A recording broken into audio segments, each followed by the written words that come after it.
Kuya Michael. Kuya Michael Martin. Ayan, ha? Michael, ayan si Kuya Michael. So magandang buhay po sa ating lahat. Good morning kay Kuya Michael at sa ating mga followers, no.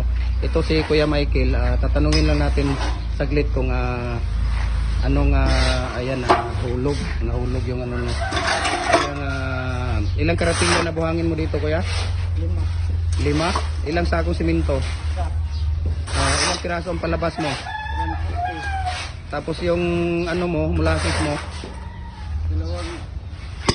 2 salmon? Ayan. Tapos yung tubig mo?